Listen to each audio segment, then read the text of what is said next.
Bonsoir, merci d'être avec nous pour ce numéro exceptionnel de Zone Interdite. Vous l'avez compris, nous sommes en baie de Cannes ce soir et nous sommes à bord d'un superbe yacht, le yacht du prince Al-Walid bin Talal, un prince saoudien. C'est la 5e fortune du monde. Il a accepté que nous soyons à bord. Il va parler avec nous de l'actualité internationale. Mais auparavant, vous allez voir dans quelques instants un reportage sur sa vie quotidienne. Bonsoir, Your Highness. Merci d'être avec nous. Je suis heureux de vous recevoir sur mon bateau. Alors, je sais que vous venez à Cannes régulièrement depuis que vous êtes enfant. Est-ce que c'est la raison pour laquelle vous aimez notre pays, la France? Ça fait 20 ans que ma famille vient à Cannes. Ça a commencé avec mon père et depuis on continue. Quel est votre souvenir, le meilleur souvenir en France, notamment quand vous étiez enfant? Est-ce qu'il y a quelque chose qui a créé un lien indéfinissable avec notre pays? J'ai toujours aimé la France et les villes françaises, mais c'est après un problème très particulier que je me suis vraiment attaché à votre pays, surtout à cette région du Sud. Mon fils a eu un grave accident ici, il a été grièvement blessé. Il a été transporté à Marseille, à l'hôpital de la Timone, où on lui a sauvé la vie. Depuis ce jour, je suis resté très attaché à la France. Alors vous êtes un prince saoudien, vous êtes un homme puissant, comme on va le comprendre à travers le reportage de tout à l'heure. L'Arabie Saoudite, c'est intéressant que vous acceptiez de cette interview ce soir, parce que l'Arabie Saoudite est dans l'œil du cyclone, terrorisme, montée également du prix du pétrole, montée de l'islamisme, on parlera de tout ça tout à l'heure. Mais d'abord, on va vous suivre dans votre vie quotidienne, à la fois d'homme d'affaires, mais aussi dans vos loisirs, dans vos moments de détente, en Arabie Saoudite, mais aussi à l'étranger. C'est un reportage qui va nous emmener un peu partout dans le monde, et notamment à Beyrouth, à Paris, et également à Riyad, bien entendu. C'est un reportage signé Christophe Brûlé sur des images d'Arnaud Mansir, et ça commence à Courchevel, sur des pistes de ski. C'était l'hiver dernier.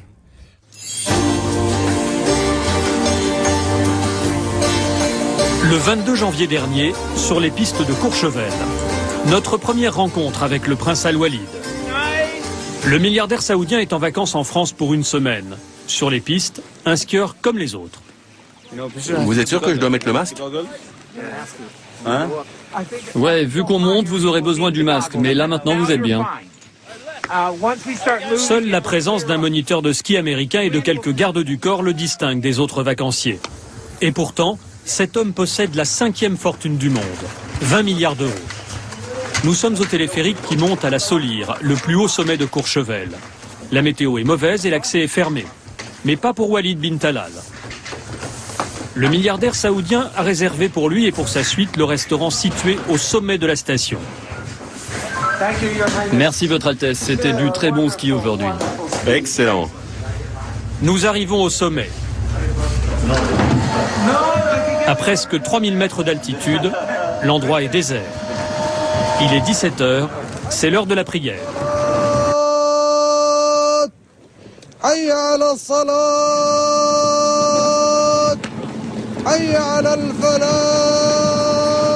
Le prince Al-Walid est un musulman wahhabite, la branche la plus rigoriste de l'islam. Strict respect des principes du Coran et prière obligatoire 5 fois par jour, quelles que soient les circonstances.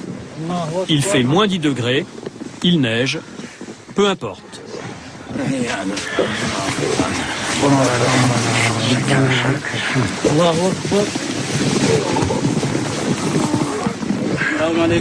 La scène peut paraître insolite, mais pour ce Saoudien, rien d'extraordinaire. Nous avons skié aujourd'hui en toute simplicité. Mon fils a skié, ma fille a skié, nos amis ont skié, que ce soit des hommes ou des femmes d'Arabie Saoudite. Et puis quand l'heure de la prière est arrivée, eh bien nous avons prié. Donc il n'y a aucune contradiction entre être un bon musulman pratiquant et puis être impliqué dans la société, avoir un bon comportement social. Le prince Al-Walid défend l'image d'un islam rigoureux, mais moderne. Et s'il en fait un combat personnel, c'est qu'il n'est pas seulement l'homme le plus riche de son pays. Il est aussi le petit-fils du fondateur de l'Arabie Saoudite, le roi Abdelaziz Al Saoud, et le neveu du roi Fahd, qui est mort cet été. En vacances en France, le prince Al-Walid bin Talal bin Abdelaziz Al Saoud passe la soirée entouré de ses amis, dans ce restaurant d'altitude qu'il a réservé à son usage exclusif. Prince et milliardaire, cet homme a un objectif, changer son pays. Je suis tout ça en même temps. Un Saoudien, un homme d'affaires, un membre de la famille royale. Je suis très proche du gouvernement saoudien parce que je suis l'un d'entre eux. Et puis en même temps, je suis un homme d'affaires qui peut parler librement et franchement. Et j'ai la liberté de dire ce que je pense. Il est 23 heures. Le prince Al-Walid a fait allumer un grand feu, dans la neige. Il aime retrouver l'ambiance du désert, une tradition arabe. Il a même apporté de la musique.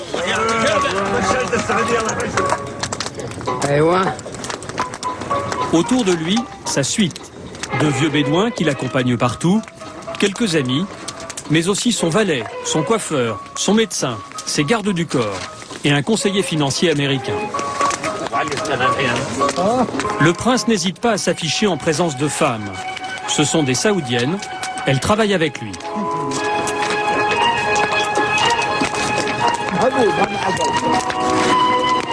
Ce soir-là, le prince nous a donné un rendez-vous.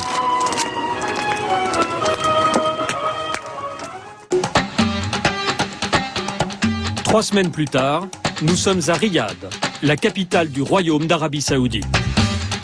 4 millions d'habitants, une ville qui se construit sans cesse et gagne sur le désert. Une ville à l'américaine, divisée en blocs, quadrillée d'avenues et d'autoroutes. On n'y fait rien sans sa voiture. Pour trouver le prince, c'est facile. L'homme le plus riche du pays s'est fait construire une tour à sa mesure, la plus haute d'Arabie Saoudite. 304 mètres, 77 étages. Mais pas le temps de visiter la tour, car au rez-de-chaussée, le prince est sur le départ. Il se rend aux obsèques de l'ex-premier ministre libanais, Rafik Hariri, tué l'avant-veille dans un attentat à Beyrouth. Nous partons pour le Liban. Le prince Al-Walid est membre de la famille royale, mais il n'a aucune fonction officielle. Son voyage au Liban se fait donc à titre privé. Pourtant, lorsque l'homme le plus riche du pays part à l'étranger, cela ressemble fort à une visite d'État.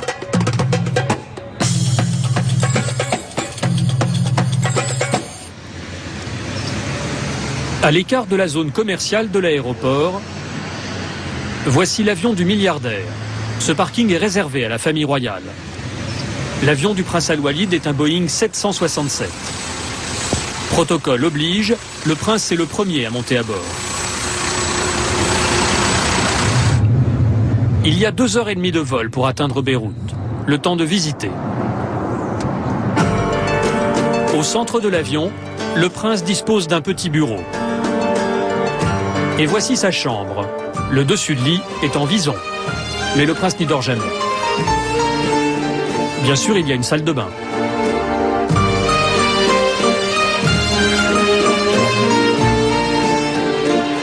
À l'avant, c'est le grand salon. Walid bin Talal voyage avec ses conseillers.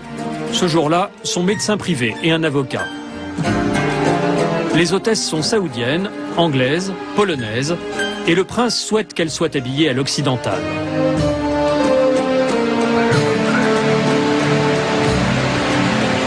Le milliardaire saoudien possède en fait 3 avions privés, dont 2 plus gros que celui-ci, un Airbus A340 et un Boeing 747. Il a l'embarras du choix. Certains avions ne peuvent pas atterrir sur de petits aéroports. Alors dans ces cas-là, on choisit le petit modèle. Certains avions sont plus rapides que d'autres aussi. Alors certaines fois, on prend le plus rapide. Et puis il y a des avions qui prennent plus de passagers que d'autres, mais qui coûtent plus cher aussi. Alors au final, on choisit selon les besoins. Même en avion, le prince Al-Walid n'oublie pas l'heure de la prière.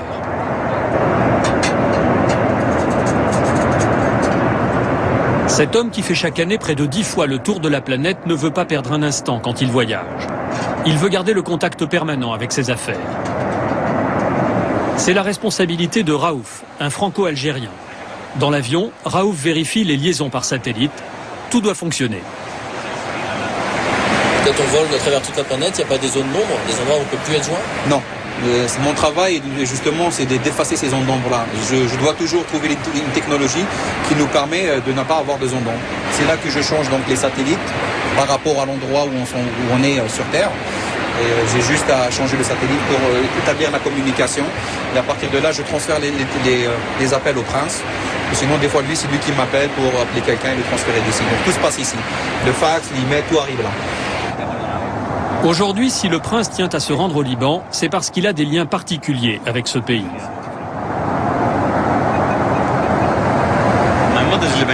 Ma mère est libanaise. Elle est la fille de Riyad El Sol, le tout premier ministre après l'indépendance du Liban, une indépendance obtenue de la France.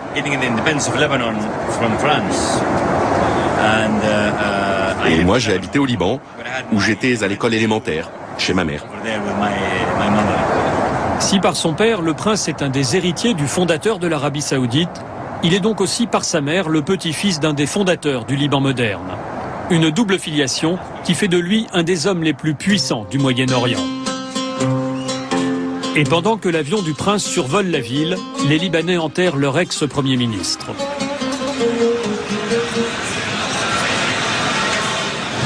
Au Liban, dont il a aussi la nationalité, Walid bin Talal est reçu comme un chef d'État. Au pied de son avion, un cortège de voitures blindées, mis à sa disposition par la présidence de la République libanaise. Ce jour-là, des responsables politiques du monde entier sont à Beyrouth. Voici l'avion de Jacques Chirac.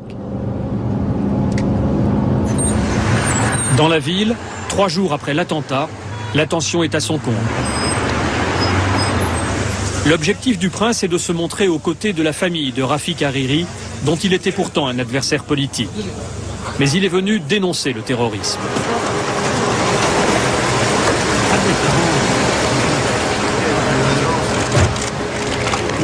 Walid bin Talal est accueilli par les fils du Premier ministre assassiné. Voici Baha, le fils aîné, celui qui doit recevoir les condoléances. Toutes mes condoléances. Je suis venu avec mon fils Khaled. Merci beaucoup. Nous allons ouvrir une nouvelle page. Sois sûr que je suis ton frère en Arabie Saoudite. Nous devons nous rencontrer plus souvent, collaborer plus intensément pour la renaissance du Liban et pour continuer ce que Rafik a commencé. Rafik a perdu sa vie pour le Liban. Et sur le perron de la résidence Hariri, les deux hommes font une déclaration commune. C'est exactement ce que souhaitait le prince. Est-ce que vous soutenez une enquête internationale, Votre Altesse? Je laisse cela pour les hommes politiques. Je suis venu présenter mes condoléances, du cœur au cœur. Nous sommes loin maintenant des choses politiques. Je suis venu présenter mes condoléances à mes frères, les fils de Rafik Hariri.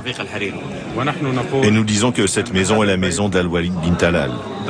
Je le répète, cette maison est bien la maison d'Al-Walid bin Talal.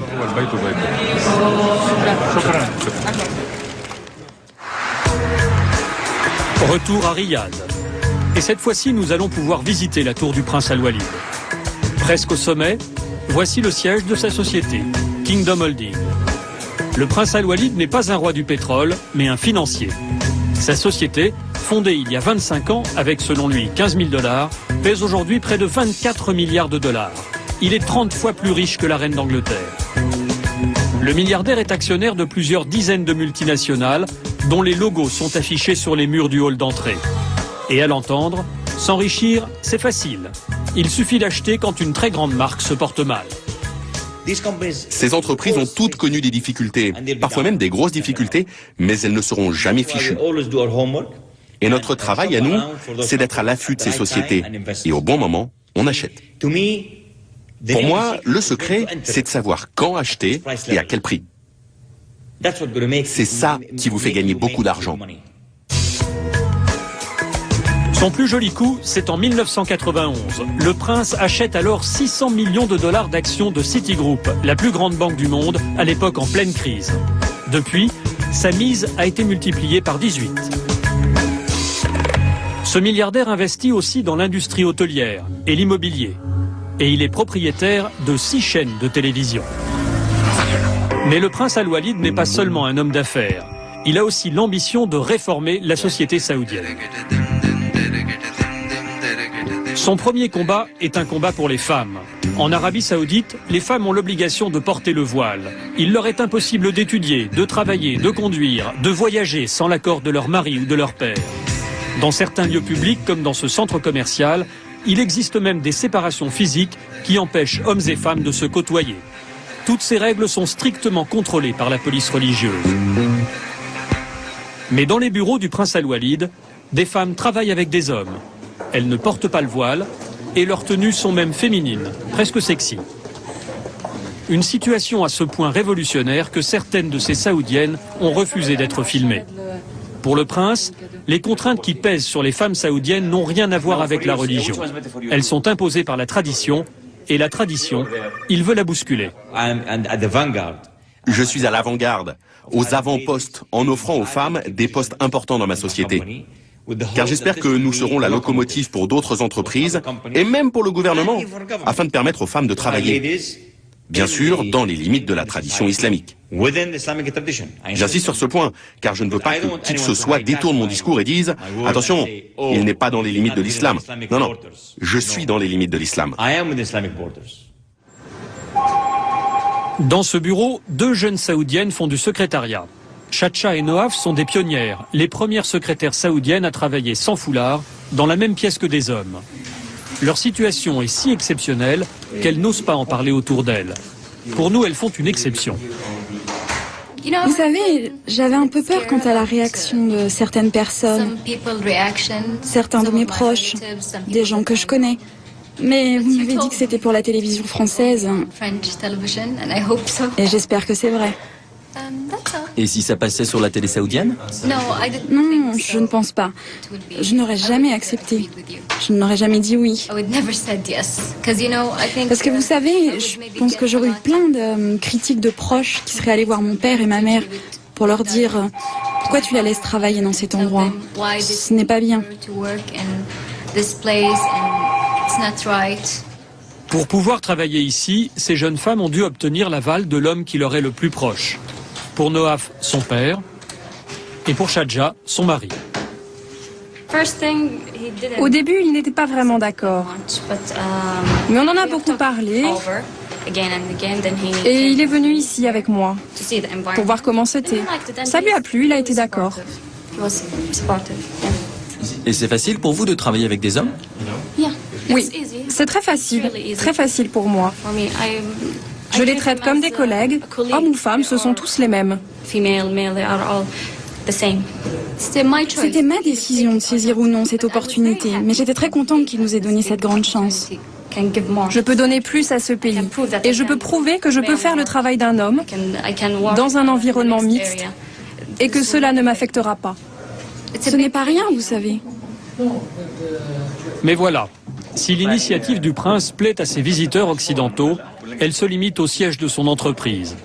Une goutte d'eau dans l'océan de conservatisme saoudien. Mais le prince veut y croire. Je peux vous assurer que tout ce que nous avons déjà fait depuis l'an dernier se répand déjà dans la société. On parle déjà du vote des femmes pour les prochaines élections municipales. On entend déjà parler de la possibilité que des femmes soient employées dans la diplomatie. On entend déjà parler du fait que des femmes puissent aussi être employées par des ministères, dans des administrations. Donc l'utopie se réalise, et l'idéal aussi. Bon, ça progresse pas très vite, mais c'est en route. Le lendemain, au même endroit. Et ce jour-là, le prince Al-Walid a un rendez-vous. Allô? Allô?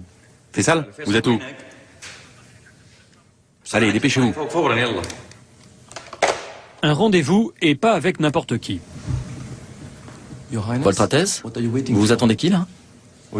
J'attends le Premier ministre du Pakistan qui arrive là maintenant. Vous le connaissez depuis longtemps?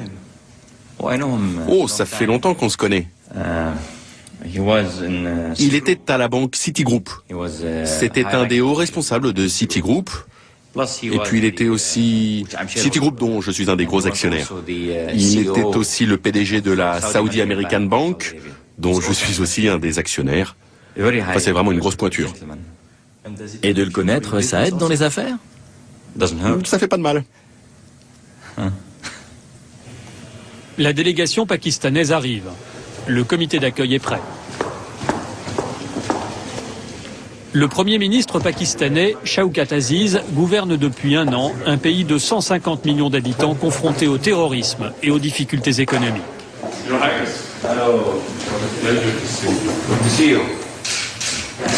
Ce rendez-vous avec Walid bin Talal est crucial pour le Pakistan. Le pays a besoin d'argent. Le Premier ministre a 1 heure pour convaincre un des plus gros investisseurs du monde. Mais avant de parler affaires, on parle politique. Nous faisons le maximum pour développer une image adoucie du vrai Pakistan.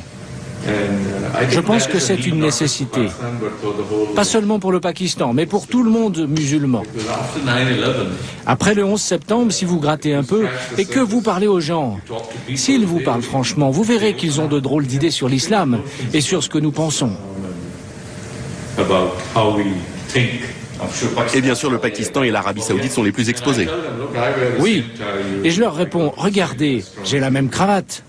Je vais dans les mêmes restaurants, quelle différence? Ce n'est pas parce qu'une petite minorité pense différemment que tout le monde pense différemment. En Europe, c'est un peu mieux, mais pas en Amérique. Les 2 hommes sont sur la même longueur d'onde. Ils vont maintenant parler affaires. Il faut préparer le prochain voyage du prince au Pakistan. Le Premier ministre devient VRP. Nous avons pu filmer l'entretien. Le Pakistan se débrouille bien en ce moment. Oui, on s'en sort bien. On a un taux de croissance de 7% cette année. Peut-être plus. L'an prochain devrait être encore mieux. Et on vous attend. Quelle que soit la date de votre arrivée, je vous emmènerai voir le président. Puis, dans la soirée, nous donnerons une réception pour son Altesse. Nous pouvons avoir la totalité de la communauté d'affaires au Pakistan. L'immobilier est le principal investissement. Donc, si vous pouvez trouver un associé qui vous donne le terrain, alors vous pouvez construire. Sinon, ce n'est pas que c'est un problème, mais c'est toujours mieux de trouver un partenaire. Je lui donne toujours des bons conseils. Ça me rappelle Citigroup. Donc, avant votre arrivée, on vous fera un menu. D'accord, on en reparlera avec les intéressés et puis on verra.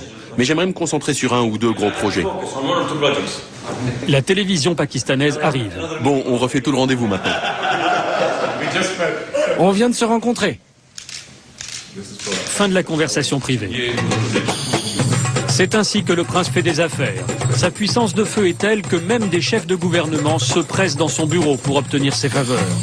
Ces 10 dernières années, le prince Al-Walid a ainsi rencontré plus de 120 rois, présidents ou chefs de gouvernement. Une incroyable liste.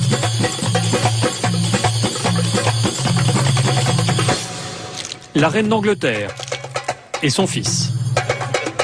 George Bush et son père. Mais aussi le colonel Kadhafi, Yasser Arafat, Silvio Berlusconi, Juan Carlos d'Espagne, sans oublier Jacques Chirac qui a reçu le prince à l'Élysée en juillet 1999. Comment on peut faire le cas échéant pour prendre contact avec vous? Peut-être pourrez-vous voir avec vous.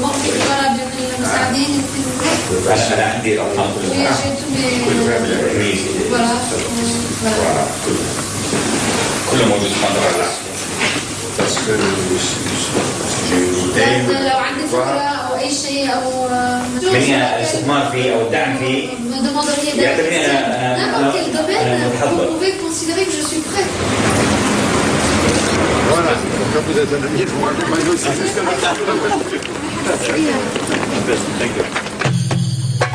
Un palmarès impressionnant. Question, entre tous ces responsables politiques et lui, qui est le plus puissant? Clairement, un homme d'affaires qui travaille dans sa propre société, comme c'est mon cas, peut rester en place indéfiniment. Vous pouvez durer 20, 30, 40, 50 ans. Alors que si vous êtes au gouvernement, vous devez gagner des élections. Vous pouvez perdre, vous pouvez gagner. Donc il y a moins de chances pour une personne au gouvernement de rester longtemps en place que pour un homme d'affaires. Parce que moi, je décide pour moi-même. Personne ne décide à ma place. Je suis le PDG de cette entreprise, j'en détiens 100% des parts. C'est moi qui tiens les rênes. Donc, vous êtes plus puissant qu'un Premier ministre? Si c'est vous qui le dites, ça me va. Allez, on part tout de suite. Le prince Al-Walid est capable de passer d'un rendez-vous avec un Premier ministre à un projet très local. Direction le désert. Et c'est le prince qui est au volant. Dans sa voiture, une installation unique au monde, la télévision, mais par satellite. 180 chaînes. Il zappe en permanence. Votre Altesse, vous regardez toujours la télé en conduisant comme ça? Oh, je regarde la télé, je téléphone, je discute, je signe des contrats. Bah ouais, pourquoi? Et vous avez une assurance vie? Oui, oui. En France, mais pas ici. Pourquoi, vous avez peur? Nous sommes à la sortie de Riyad, aux portes du désert. Ici, Walid bin Talal possède du terrain, 20 millions de mètres carrés. Et voilà sa méthode pour transformer du sable en dollars. J'ai acheté ce terrain il y a longtemps, celui qu'on va voir maintenant. Et vous voyez, les constructions sont allées au-delà du terrain. Donc il y a la ville qui se construit, et mon terrain est au milieu. Et c'est pour ça que sa valeur augmente. Depuis 8 ans, la valeur de son terrain s'est multipliée par 7. Encore quelques années, et ce sera le jackpot. Votre Altesse, on a dépassé la sortie. Vous pouvez faire demi-tour? Quoi? Pourquoi tu me l'as pas dit plus tôt? Vous étiez en train de parler, Votre Altesse. On n'a pas voulu vous interrompre. Demi-tour. Derrière la voiture du prince Al-Walid, toute une caravane le suit. Ce sont ses conseillers, architectes et géomètres. Une expédition. Il faut passer en tout terrain. C'est joli par ici. Il y a un bouton. Laisse-moi regarder, c'est celui-là? Automatique? C'est écrit là. Ouais, j'essaye de lire. Alors, 4 bas, ça va être assez? En attendant de revendre ce terrain au prix fort, le prince veut le rentabiliser en créant un camp du désert pour riches expatriés prêts à payer très cher une nuit dans les dunes. Une fois que vous êtes ici, vous avez toute la vallée devant vous. Je continue à monter? Vous pouvez.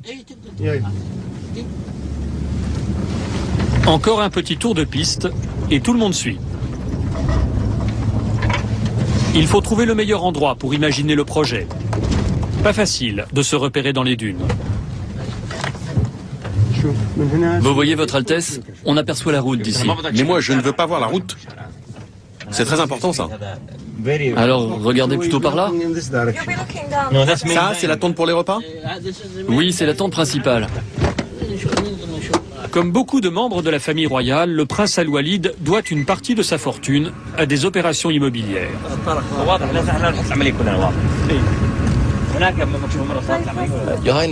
Votre Altesse, est-ce que cela aide d'être membre de la famille royale pour avoir des terrains?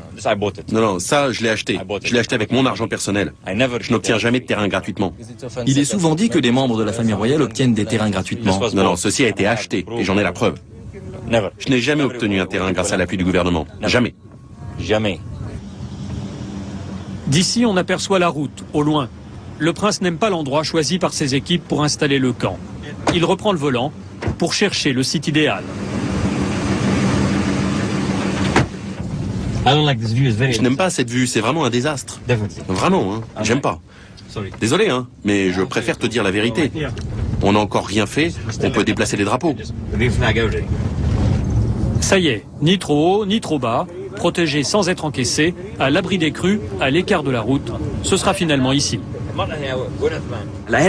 La tente, on va la mettre ici. Vous savez ce que c'est, ça? Eh ben ça, c'est la sortie de la tente. C'est tout, terminé.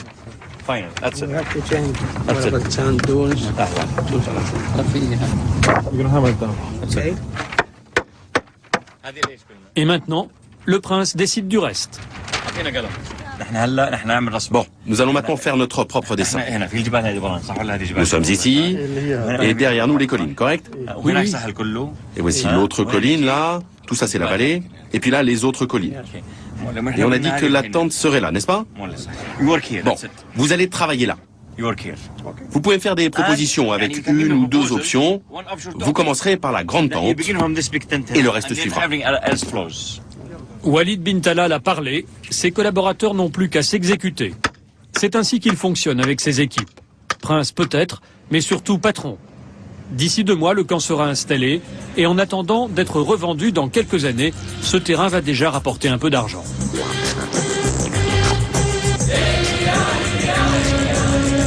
Ailleurs, comme pour ces autres terrains dans la banlieue de Riyad, la méthode est différente. Le prince aménage un nouveau quartier pour faire monter la valeur du sol. Voici Kingdom City, un complexe résidentiel destiné à accueillir les riches expatriés qui travaillent pour les sociétés étrangères. Presque 400 logements et chaque avenue est au nom d'une société du prince.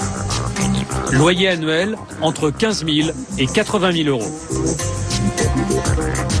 À quelques centaines de mètres, voici l'école, Kingdom School. Un établissement privé dont la pédagogie est occidentale. Frais de scolarité, presque 6 000 euros par an. Filles et garçons y sont quand même séparés. Arabie Saoudite oblige. Et juste à côté, le prince a aussi fait construire cet hôpital privé dont il a choisi l'architecture. C'est plutôt celle d'un hôtel, comme pour la réception. La clientèle, c'est la grande bourgeoisie saoudienne. 300 chambres décorées avec soin et dignes d'un 4 étoiles. Et pourtant, c'est bien un hôpital qui offre toutes les spécialités et des coffres-forts dans les chambres. Tout autour, les terrains du prince se vendent comme des petits pains et se construisent. Tout le bénéfice est pour lui. Sa plus grosse opération immobilière en Arabie Saoudite est visible de loin. C'est sa tour, la fierté du prince.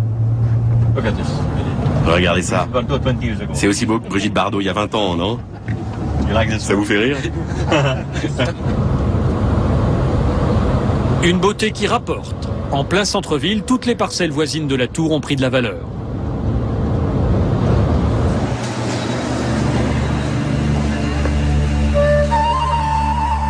Nous quittons le prince pour aller visiter une autre de ses propriétés, son palais.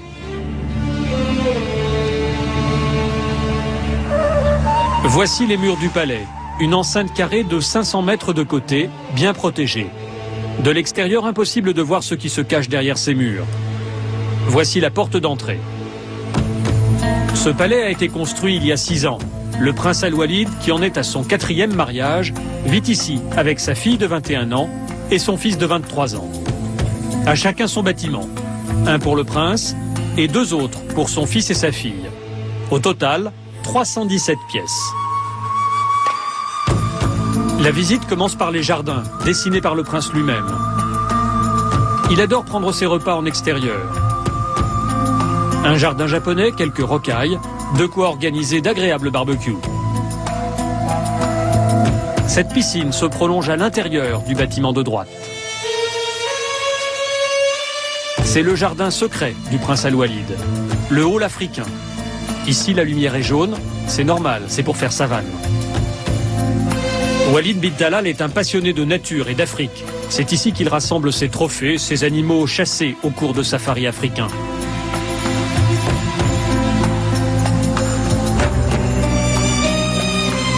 La visite continue par des couloirs souterrains. Tous les bâtiments sont reliés entre eux par un réseau en sous-sol. Il y fait plus frais. Et voici le complexe sportif privé du prince. Il s'y rend tous les soirs pour nager dans cette piscine. Il peut y faire des longueurs de 30 mètres ou se lancer de son plongeoir de 5 mètres. Tout autour du bassin, des petits salons permettent de recevoir les amis et de leur montrer la maquette de la tour Kingdom, la fierté du prince. C'est un décorateur français qui a conçu cet endroit. La France, où le yacht du prince est amarré chaque été dans la baie de Cannes. Bien sûr, il y a une salle de cinéma privée. Le prince est un amateur de films américains et côté français, il adore Louis de Funès. Et quand il faut partir, le prince peut choisir. Il change de voiture tous les jours. Des 4x4 qu'il possède chaque fois en double exemplaire, un pour lui et un pour ses gardes du corps.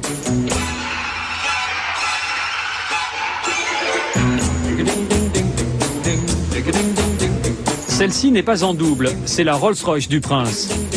Surprise, ces 2 petites voitures coréennes, le prince est actionnaire de cette marque. Voici la sienne, avec sa plaque personnelle.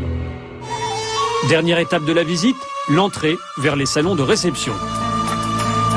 Régulièrement, le prince invite ses hôtes de marque, des membres de la famille royale, mais aussi des chefs de tribu venus de toute l'Arabie Saoudite. Et ce qui se dit dans ces salons a de bonnes chances de remonter jusqu'aux oreilles du roi. Notre visite s'arrête là. Le prince ne nous a pas laissé filmer ses appartements privés.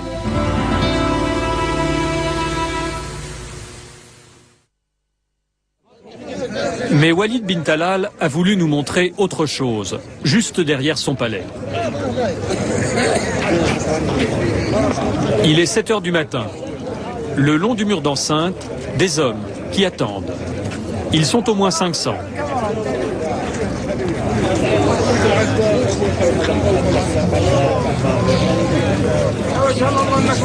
Et à quelques mètres, autant de femmes. L'ambiance est assez agitée.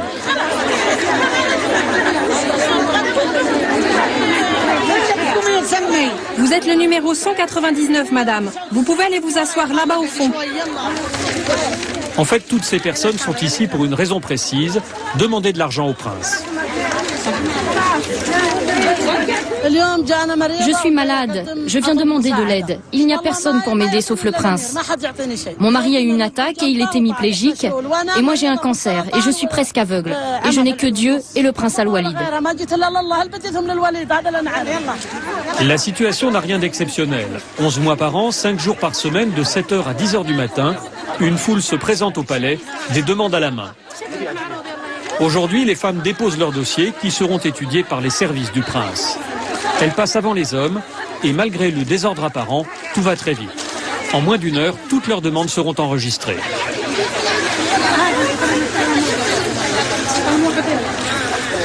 C'est maintenant au tour des hommes de passer au guichet. S'il te plaît, prends ma demande. Prends ma demande, s'il te plaît. Il s'agit d'un système traditionnel fondé sur le Coran. Donner, c'est gagner sa place au paradis. Recevoir, c'est permettre à celui qui donne d'être meilleur devant Dieu. En Arabie Saoudite, les familles riches distribuent toujours de l'argent. L'ambiance est très détendue. S'il te plaît, fais passer mon dossier. Reviens demain à 7h. S'il te plaît, fais passer mon dossier, signe-le, s'il te plaît. Ben, reviens demain. Je te laisse ça, prends ça pour que tu n'oublies pas. C'est bon, j'ai compris, ça va. Je ferai passer ton dossier. Que Dieu te bénisse. Et donc je reviens quand? Demain à 7h. Que Dieu te bénisse. Ma demande est une habitude annuelle que je présente à son Altesse. Une aide, chaque fois, pour la même chose. J'ai un travail, mais ma famille est grande. Ma famille est grande. Il faut bien vivre. Les princes, c'est eux qui nous demandent de venir. C'est eux qui nous permettent de repartir avec quelque chose. Toute demande doit être justifiée par des dossiers médicaux, des preuves d'endettement, des pièces administratives. Selon nos estimations, au moins 100 000 personnes se présentent ici chaque année. Mais impossible de savoir quels sont les montants distribués. Et ceci pour des raisons religieuses. C'est de la charité. Chez les musulmans, c'est une pratique qui ne regarde que l'individu et son Dieu. Chez nous, on dit « ce que donne la main droite, la main gauche n'a pas à le savoir » pour éviter la vantardise. Mais les chiffres sont secrets? Je vous ai dit qu'il s'agit d'une relation entre le musulman et Dieu. Cela rend les choses secrètes. Impossible de connaître le montant des sommes distribuées. Nous interrogerons donc directement Walid bin Talal. L'occasion nous en est donnée quelques jours plus tard. 4 ou 5 fois par an, le prince Al-Walid, l'homme le plus riche d'Arabie Saoudite, se rend lui-même dans les quartiers pauvres de Riyad. Car il y a des pauvres dans ce pays. Le prince est entouré de gardes du corps. La visite du milliardaire a été préparée par son service de bienfaisance. Il est attendu.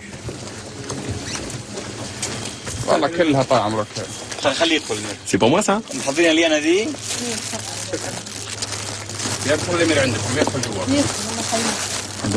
Vous saviez que je venais, hein?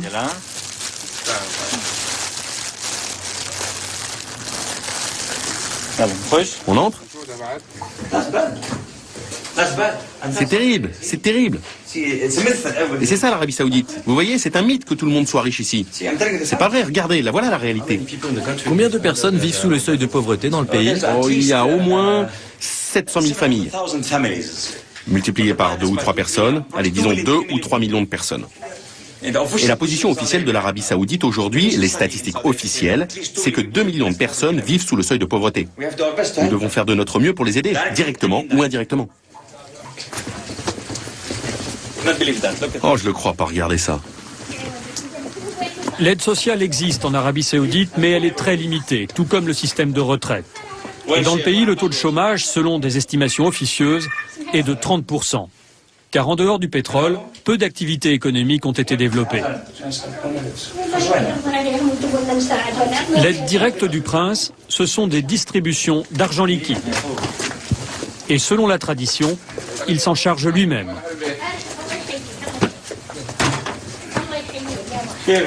Comment vas-tu?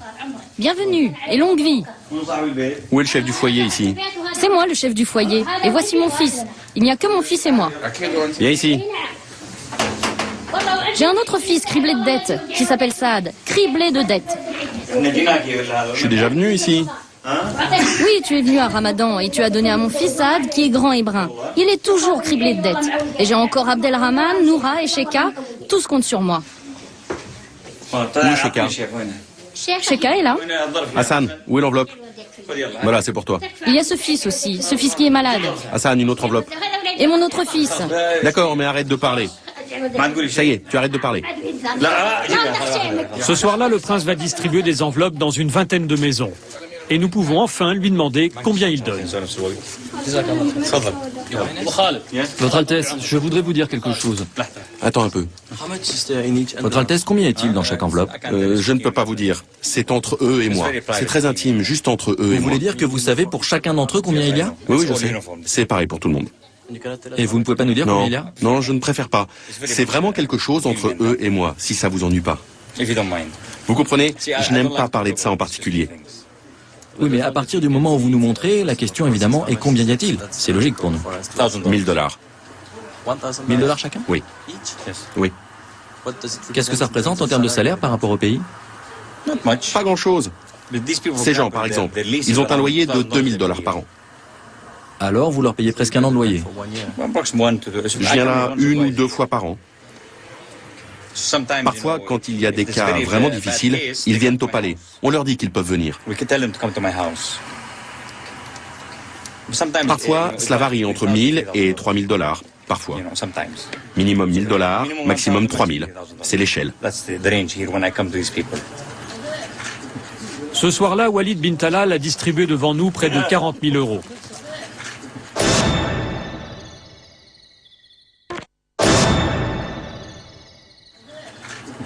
Ce soir-là, Walid bin Talal a distribué devant nous près de 40 000 €. Mais le prince ne limite pas sa générosité à son pays. Il finance aussi des programmes de développement en Afrique. Avec plus de 100 millions d'euros distribués chaque année, selon lui, il est un des plus généreux donateurs privés de la planète. L'hiver dernier, il a par exemple donné 14 millions d'euros aux victimes du tsunami.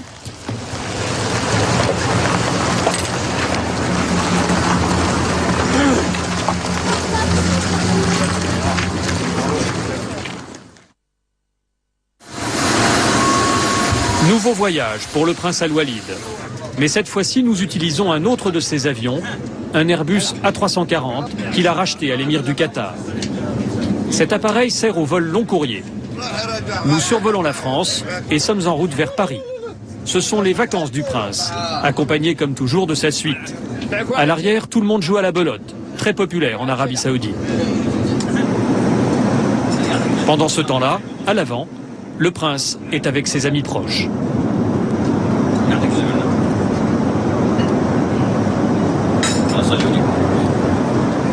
Bon, je vais prier maintenant. C'est l'heure de la prière. Pour trouver la direction de la Mecque, il suffit de jeter un œil aux écrans.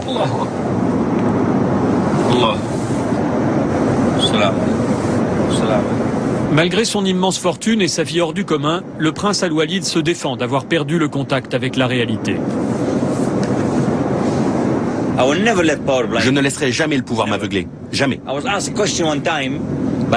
Un journaliste m'a demandé une fois, « Prince, vous êtes numéro 3 ou numéro 4 dans le monde. Quand est-ce que vous serez numéro 1 ?» J'ai 2 possibilités. Regardez devant moi les 2 ou 3 personnes qui me dépassent en pouvoir et en argent et me dire, « Je vais les avoir. » Ou regarder derrière moi et voir ces 7 milliards de personnes et dire, « Oh, merci mon Dieu pour ce que je suis. » J'ai décidé de regarder derrière moi et de dire, « Merci mon Dieu de m'avoir mis devant eux. » Et pour ceux qui sont devant, eh bien, bonne chance à eux. Le prince Walid est toujours sûr de lui. Et maintenant, ce sont les vacances. Ou plutôt la colonie de vacances. Car quand le prince Al-Walid se déplace avec son entourage, il lui faut un autobus. Son Altesse est au premier rang. Voici l'entourage du milliardaire, un groupe hétéroclite qui mélange vieux amis, collaborateurs professionnels et employés personnels. Et c'est la tradition, les vieux bédouins, amis de la famille.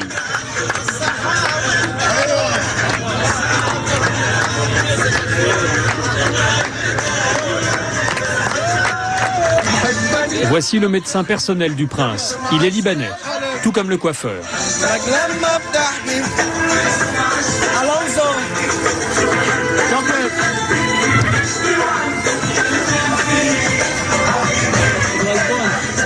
Et ce soir, le disc jockey, c'est la princesse Rim.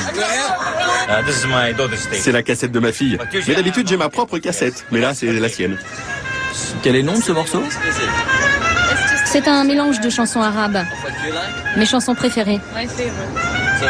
Alors, qui décide, vous ou bien votre père? Mon disque, ma musique. Vous voyez, j'utilise une expression française avec mon fils, ma fille et les gens avec moi. Je pratique le laisser-faire. Laissez-faire. Elle peut faire ce qu'elle veut et ils peuvent faire ce qu'ils veulent. Chacun a sa liberté et je n'impose rien. Elle a été bien élevée, mon fils a été bien élevé, tous ces gens sont des gens bien, irréprochables, droits, ils font ce qu'ils veulent, tout ceci dans les limites de l'islam. Sous certaines règles, comme par exemple, pas de cigarettes, pas d'alcool, pas de discothèque, pas de bar, rien qui ne soit pas respectueux de l'islam. Mais tout le reste, c'est bon.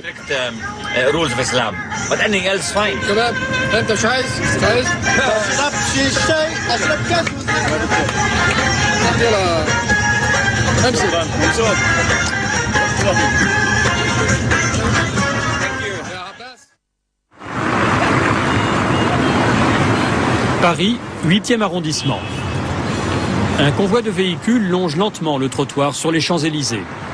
C'est la sécurité de Walid bin Talal. Avec sa suite, il est en balade dans la capitale. Le prince connaît très bien la France. Il y passe au minimum 1 mois par an pour affaires ou en vacances. Et ce soir-là, il dîne avec amis et collaborateurs dans une brasserie de l'Alma. Sur la table, pas d'alcool, pas même pour les amis occidentaux du prince. Et pas de cigarettes non plus. Le prince a des liens privilégiés avec notre pays depuis des années. Mon père était le premier ambassadeur d'Arabie Saoudite en France. Ma mère vit ici, ma tante vit ici. Elles ont toutes les deux des appartements à avenue Foch et avenue Montaigne. Mon père aussi d'ailleurs a un appartement à avenue Foch. Donc on est très liés à la France. Et pour lui, ce sera avenue Georges V, l'hôtel Georges V, qu'il possède. Il l'a racheté pour 140 millions d'euros en 1996. À l'époque, le Georges V n'attirait plus personne. Une vieille dame décrépie à l'avenir incertain. Le prince Al-Walid a dépensé 180 millions d'euros pour le rénover. Après 3 ans de travaux, le Georges V a retrouvé son lustre. Lorsque le milliardaire est à Paris, il réserve une 50aine de chambres pour lui et sa suite. Nous retrouvons Raouf, le responsable des télécommunications du prince. Voici l'étage réservé. Là à gauche, vous avez donc la suite de son Altesse royale. Elle est juste là. Voilà. La chambre à côté, ça c'est son garde du corps privé, le docteur, son coiffeur qui est là. Et là, vous avez le protocole. Et là, sur la 131, c'est le monsieur qui s'occupe des affaires personnelles. Et la 135, c'est le PC communication. Raouf prépare le courrier, les emails, les contrats à faire signer. Raouf est au courant de tout. C'est tenu au secret ? Oui. De quelle manière ? Secret total. D'ailleurs, je ne parle jamais avec qui que ce soit, des investissements, des transactions ou des montants que le prince signe ou donne des ordres. Ça, c'est pas. Je suis là aussi pour protéger un peu les informations du prince. Raouf est au service du prince 18 heures par jour. Et voilà le Wall Street Journal qui vient d'arriver. Il est presque 2 heures du matin. Raouf doit rejoindre le prince pour lui fournir les tout derniers emails. Walid bin Talal a fini de dîner et se trouve désormais au Phuket. Les Bédouins sont là. Toute une partie de la terrasse est réservée. Et la question du moment, c'est où dîne-t-on demain soir ? On voudrait manger chinois. Mais on doit réserver dès ce soir. Du chinois. Ok, chinois. On pourrait manger chinois à l'Alsace? De la nourriture chinoise dans un restaurant français. Dans ce cas, on ferait peut-être mieux de manger français. Faudrait savoir. Tu veux un repas chinois ou pas? Quel est le débat, Votre Altesse? Le débat, c'est que je voudrais manger chinois demain. Mais on veut être sur les Champs-Élysées. Et il n'y a pas de restaurant chinois sur les Champs-Élysées. Donc on prévoit d'amener un repas chinois dans un restaurant français, l'Alsace, là, sur les Champs-Élysées. Vous voyez? Regardez comme il est mécontent. Regardez comme il est énervé. Chauvinisme français. Bon alors d'accord, on aura un repas français dans un restaurant français, voilà. C'est un rituel. Le milliardaire passe toujours ses soirées parisiennes sur les Champs-Élysées. L'ambiance est plus que détendue, mais pourtant, le prince est toujours sur la brèche. Coup de téléphone, lecture de dossier, signature de courrier, cela n'arrête pas. Allô? Allô? Allô? Et parfois pour de très grosses affaires. L'accord que je viens de signer à l'instant, c'est mon engagement dans l'augmentation de capital d'Euro Disney. Aujourd'hui, là, je viens de faire un instant, par hasard. Combien? Environ 25 millions d'euros, maximum. Hein. Là, maintenant? Oui, je viens de signer maintenant cet accord. Disneyland Paris. Walid bin Talal possède 10% du capital de ce parc d'attractions. Pour le moment, cela ne lui a rien rapporté, mais il n'a pas l'intention de vendre. Et puis, ça fait des places gratuites.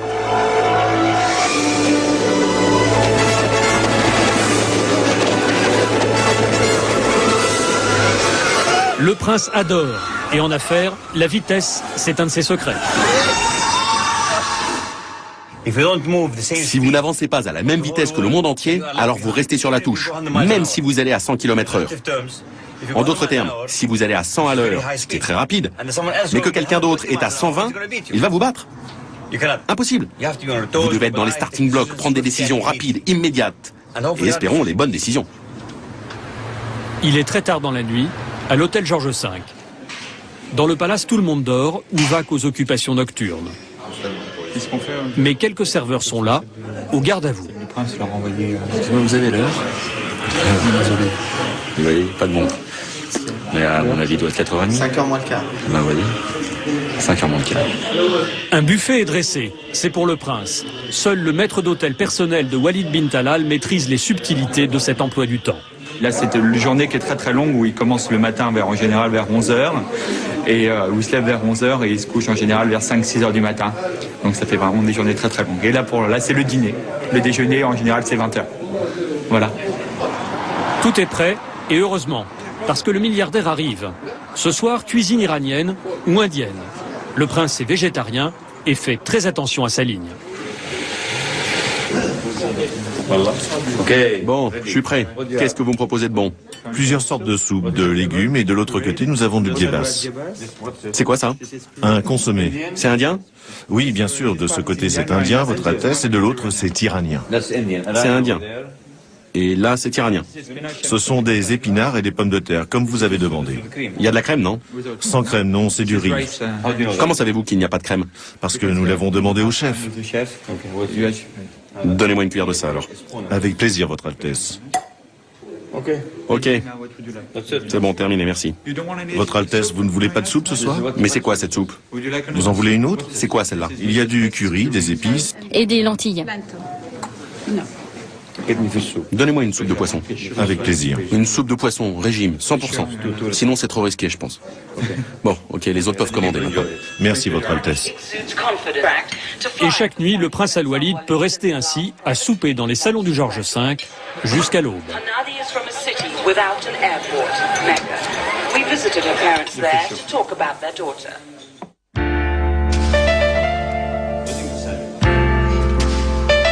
Au même endroit, quelques courtes heures de sommeil plus tard. Le maître d'hôtel du prince est au garde à vous. Il est 14h, son Altesse commence sa journée selon un rituel précis. Tout son entourage est là. 3 chargés de protocole, 2 secrétaires, 2 gardes du corps saoudiens et un Français, un valet, sans oublier le vieux bédouin. Le coiffeur et le médecin privé ne sont pas loin non plus. Juste à droite du prince Al-Walid, une télévision réglée sur les chaînes qu'il possède et une petite table sur laquelle sont disposés quelques objets. Le prince est attentif aux moindres détails. Vous avez déjà commis une erreur avec lui? Pas d'erreur vraiment. Au début, bien sûr, il y a cette partie un petit peu de test où il vous pose un petit peu des questions. Vous avez intérêt à être rapide parce qu'il ne supporte pas perdre du temps. Il faut répondre du tac au tac, entre guillemets. Et donc, j'ai jamais commis d'erreur vraiment grave. Sinon, je ne serais plus à son service. Cet après-midi, Walid bin Talal doit recruter des hôtesses de l'air pour son nouvel avion, le Boeing 747. Sa chef hôtesse, Emma, a réalisé pour lui une présélection parmi les candidats. Ces jeunes femmes travaillent déjà toutes pour des compagnies aériennes. Le prince leur a offert le voyage à Paris pour qu'elles puissent venir passer un entretien.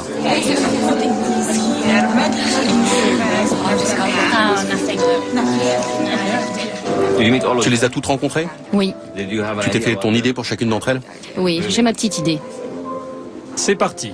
Chacune va avoir droit à 5 vraies minutes d'entretien et une batterie de questions. Bonjour, comment allez-vous? Bien, merci.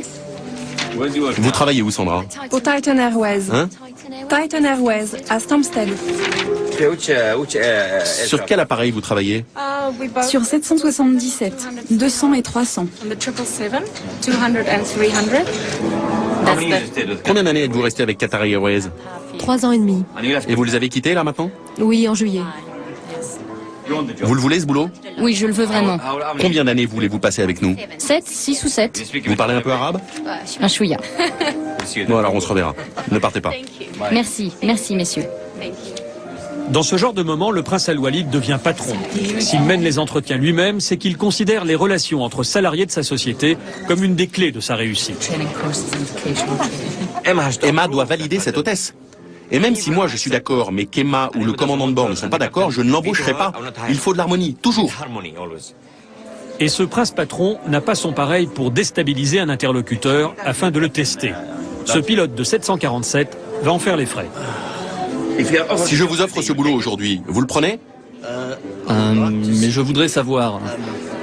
C'est pour du long terme, alors je voudrais vraiment pouvoir voir où nous allons vivre avec ma famille, où nous serons. Donc vous êtes un peu hésitant. Je le suis parce que je ne sais pas. Alors pourquoi être venu si vous hésitez?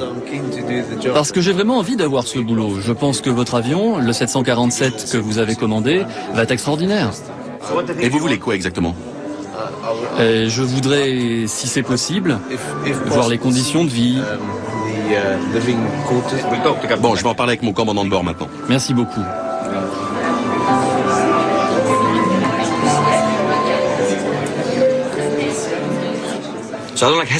Je n'aime pas les gens hésitants. Je ne peux pas me permettre, alors que mes opérations vont si vite, sont si importantes. J'ai besoin de gens capables d'agir promptement et rapidement et qui savent où ils vont. Vous essayez de les stresser un peu, de les pousser pour voir leur réaction? Bien sûr. S'il doit craquer dans le quart d'heure, autant qu'il craque ici, et pas à 30 000 pieds d'altitude. Bien sûr. S'il doit craquer, qu'il craque au George V, ici, sur la terre ferme. Fin des rendez-vous de travail. Le prince s'est levé et comme l'exige l'étiquette, tout son entourage est debout, comme lui. Après avoir fait passer une dizaine d'entretiens d'embauche, son Altesse va maintenant se consacrer à toute autre chose. Ces hommes menés par Raouf sont arrivés de Londres ce matin. Depuis 5 ans, ils travaillent à un des projets les plus incroyables du prince Al-Walid. Et aujourd'hui, ils viennent lui en montrer les tout derniers éléments.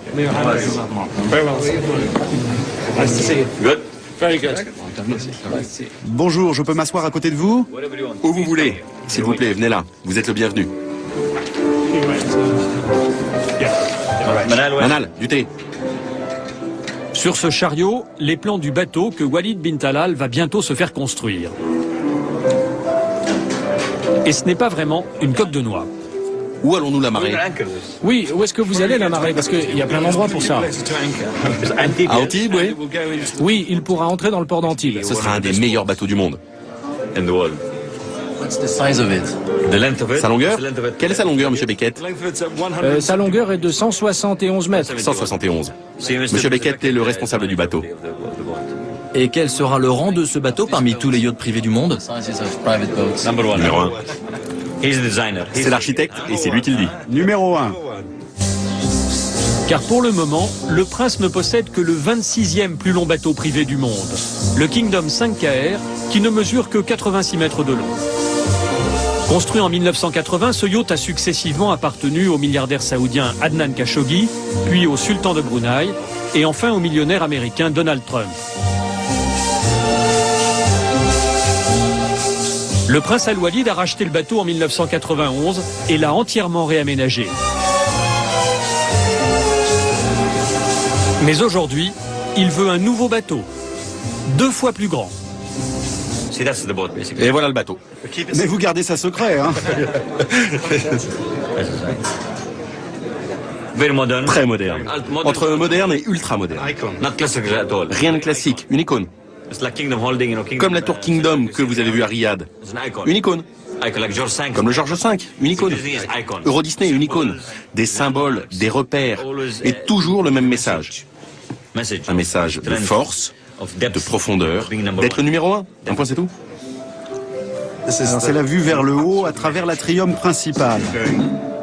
Donc vous passez par le premier pont, le second, le troisième, le quatrième, le cinquième, et ça c'est un escalier de marbre blanc qui le traverse jusqu'à l'étage de votre chambre. La semaine dernière, nous avons appris la demande de son Altesse d'inclure dans le plan un foyer sur le pont. Pour faire un feu. Un grand foyer à l'extérieur. Comme ce que vous avez vu à Courchevel.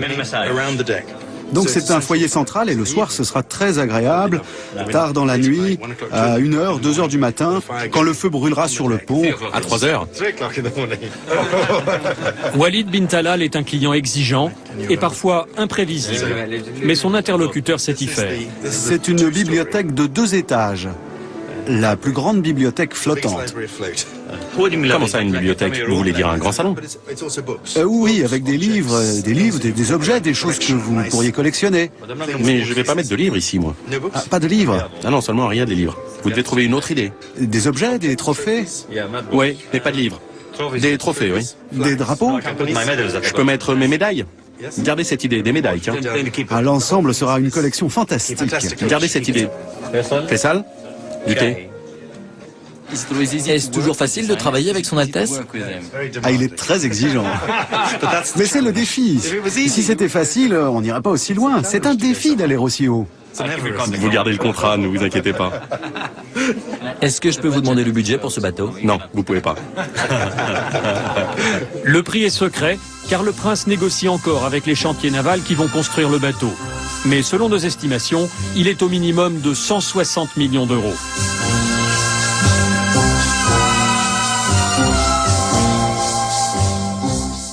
C'est la fin du séjour parisien. Robert, chargé des voyages, récupère l'addition. Une 50aine de chambres, les repas, un service de sécurité français, les chauffeurs, plus quelques pourboires, 450 000 euros au total pour 4 jours.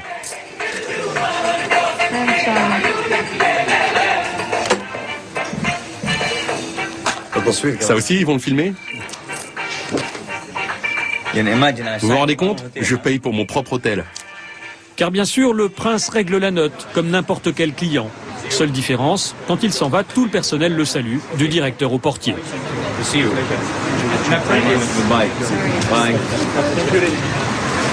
Voici l'autobus princier.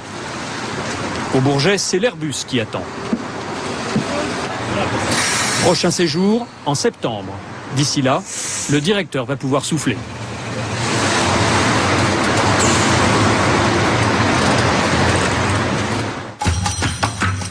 Retour à Riyad. Depuis les attentats du 11 septembre 2001, il y a plus qu'un froid entre l'Arabie Saoudite et les États-Unis.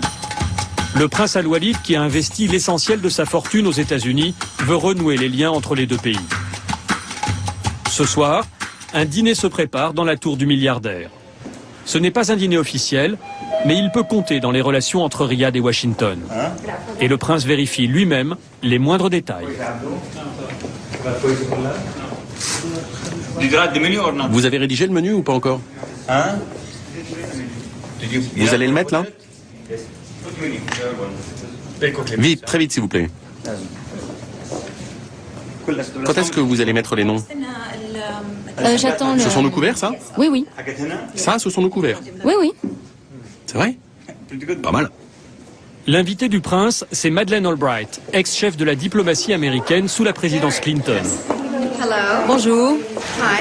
Comment allez-vous? Bonjour, comment allez-vous? Elle représente des investisseurs américains à la recherche de bonnes affaires. C'est elle qui a demandé à rencontrer le prince. Ça me fait vraiment plaisir de vous rencontrer. Moi aussi. Mais ce soir, l'objectif est déjà de bien se comprendre et de parler vrai. Alors Madeleine Albright met tout le monde à l'aise par une petite plaisanterie autocritique. J'ai entendu une blague l'autre jour. Un homme est à l'aéroport et il demande à quelqu'un « Qu'est-ce que vous pensez de l'Amérique ?» Et cette personne lui répond « J'adore les Américains. » Alors l'homme demande à une deuxième personne qui lui répond « Quel pays merveilleux, j'adore l'Amérique. » Et ensuite il demande à une troisième personne « Qu'est-ce que vous pensez de l'Amérique ?» Le gars lui répond « Génial, un pays fabuleux. » Et notre homme demande à une quatrième personne « Qu'est-ce que vous pensez des Américains ?» Et la personne répond « Je déteste les Américains. » Et donc notre homme lui dit « Pourriez-vous surveiller mes bagages s'il vous plaît parce que vous êtes la seule personne qui dit la vérité. » Très drôle. J'étais dans le bureau du président Clinton, nous étions en train de prendre le petit déjeuner, on discutait, et juste avant la fin de la rencontre, je lui ai demandé « Quel est le plus gros regret que vous ayez eu pendant votre présidence ?» Il a tapé du poing, et il a dit « Ce maudit Arafat m'a tout fichu en l'air. » C'est vrai. L'ambiance est si détendue que tout le monde en oublie notre caméra. Et le sujet qui va occuper tout le dîner, c'est l'échec de la dernière grande négociation entre Israéliens et Palestiniens aux États-Unis en juillet 2000. À l'époque, le président américain Bill Clinton avait tout fait pour réconcilier Yasser Arafat et Ehud Barak, le premier ministre israélien. Madeleine Albright était là. Le prince veut savoir ce qui s'est vraiment passé.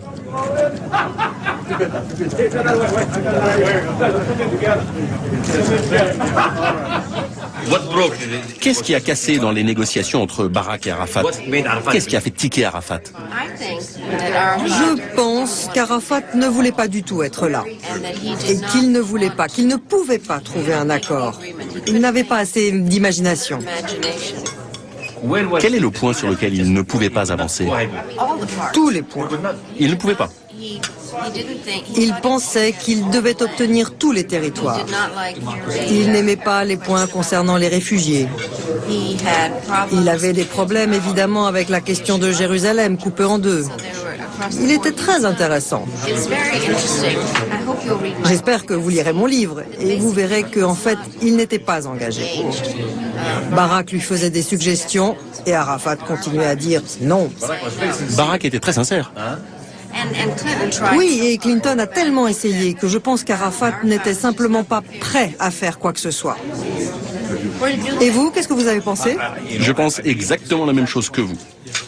Et le prince Abdullah l'a dit aussi qu'Arafat ne pouvait pas le faire. C'est pour ça que je vous pose cette question. Est-ce que Sharon peut se permettre de faire la paix?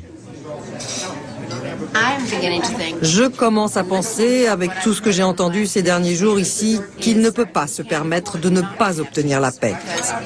Parce que maintenant, tout est focalisé sur le fait qu'Israël ne fait pas ce qu'il devrait faire. Et je pense que cela rend leur position dans la région de plus en plus difficile. Plus personne ne peut mettre ça sur le dos d'Arafat. Non, tu as tout à fait raison, Greg. Il n'y a plus de raison de le faire. Je pense que Sharon doit bouger. Tout dépend si Bush couvre ou non le fait que Sharon ne bouge pas. Sur la table, ce n'est pas du champagne, mais du jus de pomme. Et vers la fin du dîner, c'est tout naturellement qu'on s'échange les cartes de visite. Mon email, mon fax, mon numéro de téléphone, tout y est. Car il y a aussi ce soir-là l'envie de faire des affaires ensemble. Votre Altesse, je voudrais vous dire quelque chose à propos des investissements. Des grandes multinationales et de très grands fonds de pension américains nous demandent des conseils sur les pays émergents, sur les marchés émergents au niveau mondial, parce qu'ils ne croient pas... Et pour une fois, notre caméra dérange. Est-ce qu'on pourrait ne pas... Pas de caméra, pas de caméra. Comme d'habitude avec le prince Al-Walid, affaires, diplomatie officieuse et politique se mélangent. Pendant cette soirée, il a été décidé que Madeleine Albright allait aider le prince à créer aux États-Unis des centres universitaires consacrés au monde arabe. Une manière de rapprocher les deux pays. C'est le moment du cadeau.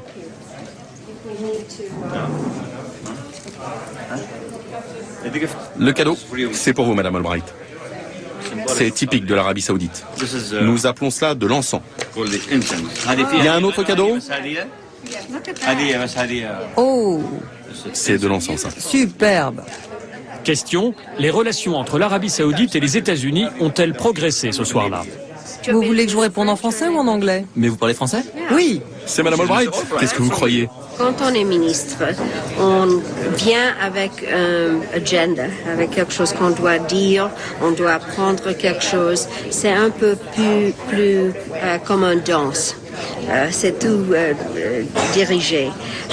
Et la chose que j'avais pas l'occasion de faire quand j'étais ministre est de vraiment parler avec des autres gens. On a des réunions gouvernement à gouvernement, pas tellement de l'occasion d'avoir de vraies conversations. Et c'était très intéressant ce soir. Quand j'étais ministre, j'ai appris aussi à ce temps-là que les businessmen peuvent faire toutes sortes de choses que le gouvernement ne peut pas faire. Alors, j'espère que ça va aider aussi. Je suis certain que vous allez entendre parler d'encore plus de choses qui se feront entre moi et Madame Albright, et je suis très fier de ça. Bonne alchimie. Thank you very much. La soirée est terminée. Madeleine Albright n'hésite pas à faire la bise au prince. On est très loin du protocole. Merci, on se reverra souvent. Souvent. Au revoir. On n'en a pas encore fini tous les deux. Mais juste avant de partir, un proche de Madeleine Albright profite de ce tout dernier instant pour solliciter le prince.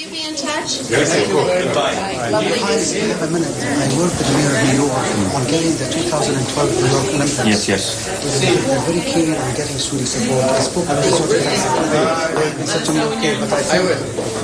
Send me facts. Explain everything, mommy. So I can work it systematically. Much better. We do it right way.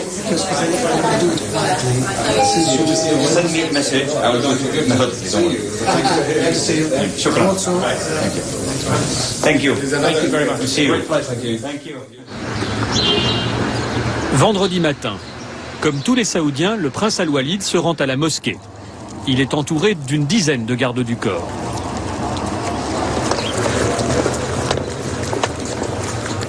Cette mosquée que le prince a fait construire il y a 10 ans se trouve à 5 minutes de son palais. Elle ne lui appartient pas, mais il l'a entièrement financée. Walid bin Talal y vient toujours à pied et s'installe toujours au même endroit, dos à un pilier. L'Arabie Saoudite est terre de l'islam. C'est dans ce pays que cette religion est apparue il y a 1400 ans. Aujourd'hui, l'islam est ici la religion d'État et la famille royale est considérée comme la gardienne de l'islam. Elle choisit les responsables religieux du pays. Des responsables qui influencent aussi les musulmans du monde entier. 1,3 billion. 1,3 milliard de musulmans considèrent l'Arabie Saoudite comme le gardien de l'islam, comme le guide de l'islam, comme la sécurité de l'islam. Et le même nombre de fidèles prient tous les jours, 5 fois par jour, vers Dieu et en se tournant vers la Mecque. Donc il y a une énorme responsabilité et je peux vous assurer que la famille royale et le gouvernement d'Arabie Saoudite prennent ça très très au sérieux.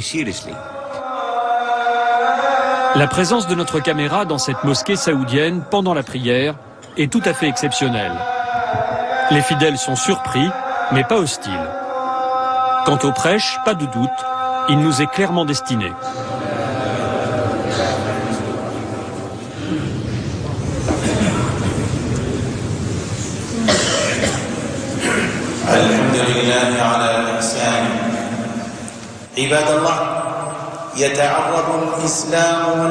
L'islam et les musulmans sont l'objet aujourd'hui d'accusations de terrorisme, de violence et d'extrémisme. Certains médias biaisés considèrent le terrorisme comme une caractéristique intrinsèque à l'islam et à ceux qui y adhèrent. Même les apparences d'appartenance à l'islam posent des problèmes dans certains pays et dans certains milieux sociaux.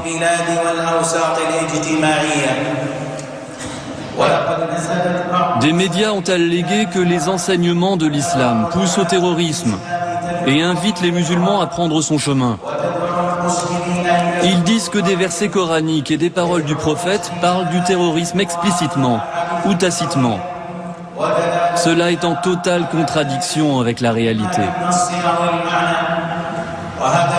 Le prophète dit au sujet des gens du livre: les juifs et les chrétiens ont les mêmes droits que nous et les mêmes devoirs que nous. Le Coran enseigne le bon traitement avec eux.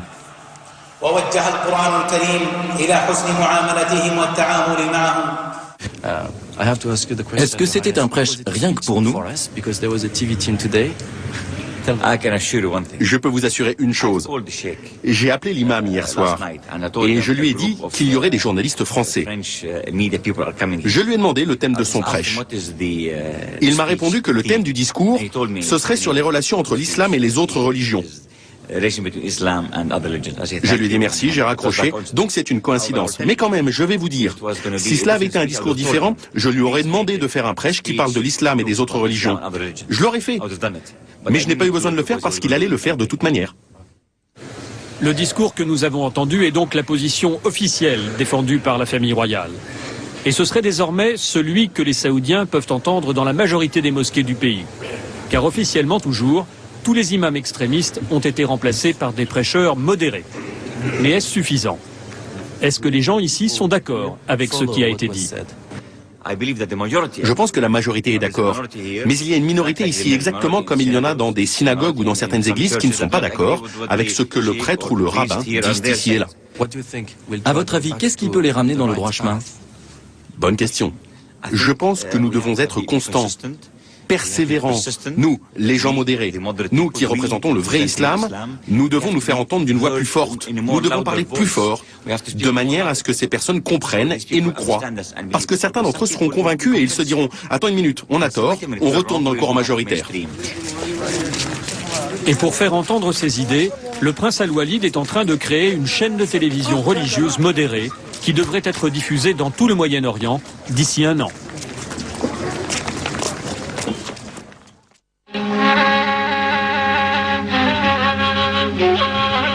À 50 km de Riyad, en plein désert, on se croirait dans un décor digne d'un James Bond. Des tentes dressées sur les dunes, des groupes électrogènes et des antennes satellites. Nous sommes dans le Desert Camp du Prince. Un camp provisoire, une sorte de camping royal, mélange de technologie et de tradition. Et justement, voici le Prince. Nous sommes mercredi soir, la veille de week-end en Arabie Saoudite. Et comme chaque mercredi, son Altesse vient passer une nuit dans le désert. 22 heures. La soirée commence par un rendez-vous traditionnel sous la tente. Un majlis, une assemblée ouverte à tous ceux qui s'y présentent. En Arabie Saoudite, petits chefs locaux ou membres de la famille royale ont le devoir de tenir ce genre de réunion. Pendant 2 heures, le prince va recevoir des visiteurs venus lui dire ou lui demander quelque chose.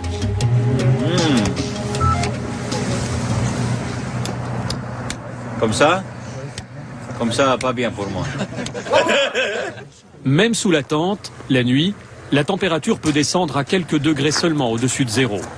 Devant le prince, des faucons, symboles de puissance, qui sont dressés pour chasser ou pour décorer. Et toujours la télévision, à portée de vue. Voici les premiers pétitionnaires. Ce sont des chefs de tribus et des notables. Une quinzaine de personnes. Leurs demandes n'ont rien de politique.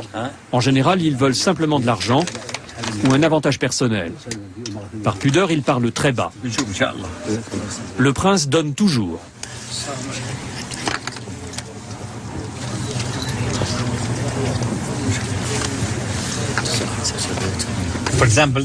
Par exemple, ce monsieur, il a un emprunt auprès d'une banque.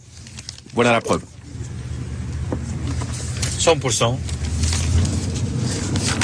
Oui, mais peut-être qu'il ne rembourse pas pour de mauvaises raisons. On l'aide, on l'aide. C'est un Saoudien, on l'aide. Ça va, pas de problème. Mais ce n'est que le début d'une longue soirée. Car dehors, ils sont plus de 500 à attendre de rencontrer le prince.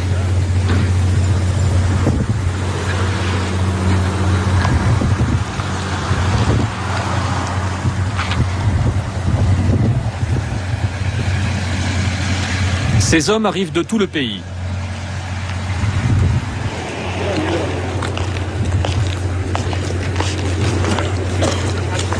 Plutôt que de se présenter au palais pour déposer leurs doléances, comme ceux que nous avions filmés quelques jours plus tôt, ceux-là ont choisi de venir au Majlis, dans le désert. Si ces hommes ont voulu venir ici ce soir, c'est pour pouvoir remettre leurs demandes au prince en main propre. C'est la tradition.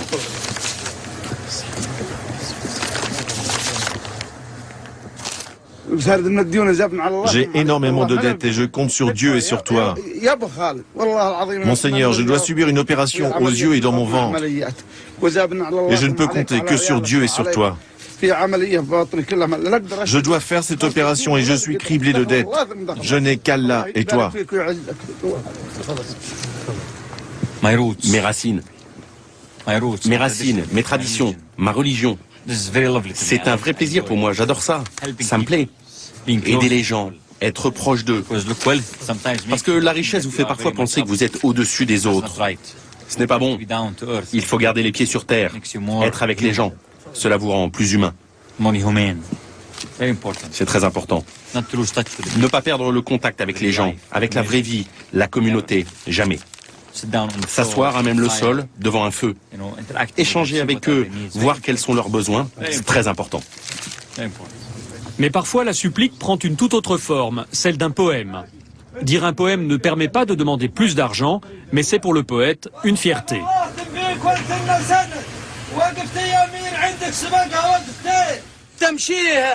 Tous les rois se tiennent debout pour toi, parce qu'ils connaissent Walid, qu'ils ne peuvent t'égaler.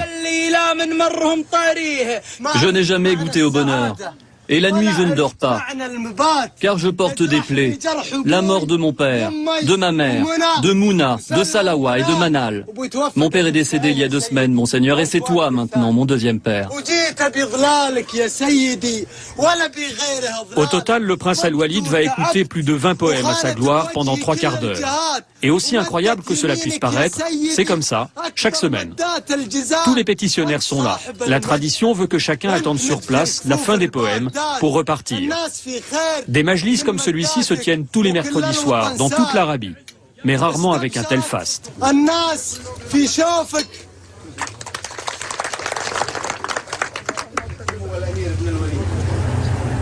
Il est 2 heures du matin et ne reste plus que les intimes. Dis un poème, vas-y, dis un poème. Ce bédouin n'est pas n'importe quel poète. Il était à Courchevel et à Paris, au Georges V, avec le prince. Il l'accompagne partout, un peu comme un vieil oncle. Encore la tradition. Qu'est-ce qu'il dit, votre Altesse? Il dit qu'on y va. Les derniers pétitionnaires sont partis et Walid bin Talal rejoint une petite terrasse en plein air où ne restent que ses amis. C'est ici que le prince aime finir la nuit.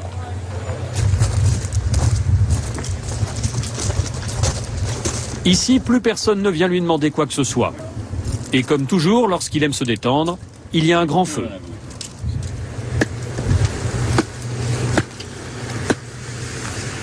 Le prince Al-Walid n'est jamais bien loin de ses affaires, et devant nous, il a conclu la vente de son Boeing 767 par SMS. Autour de lui, son entourage du désert se détend. Des tournois sont organisés et une fois par mois, le prince offre 1000 $ aux gagnants. Mais Walid bin Talal a-t-il vraiment écouté tous ceux qui sont venus le voir ce soir?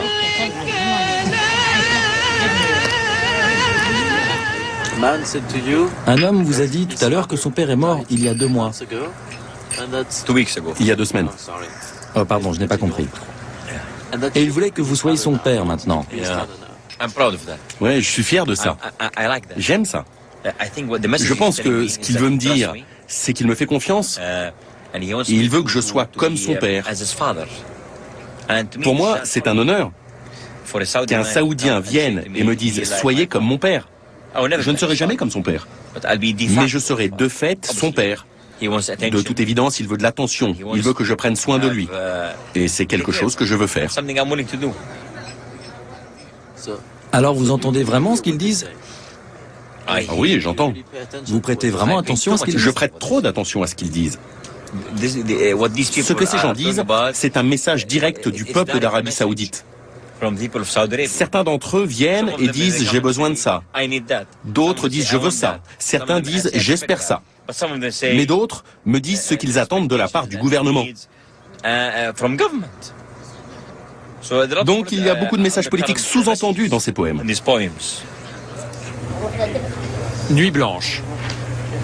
Il est presque 6 heures du matin. La télévision diffuse un programme religieux. C'est l'heure du petit déjeuner. Une grande tente est prévue pour cela et tous les plats ont été apportés du palais. Autour du prince, les fidèles. En fait, toujours les vieux bédouins et des collaborateurs de sa société. L'atmosphère est très détendue, ce sont les rares moments d'intimité du milliardaire.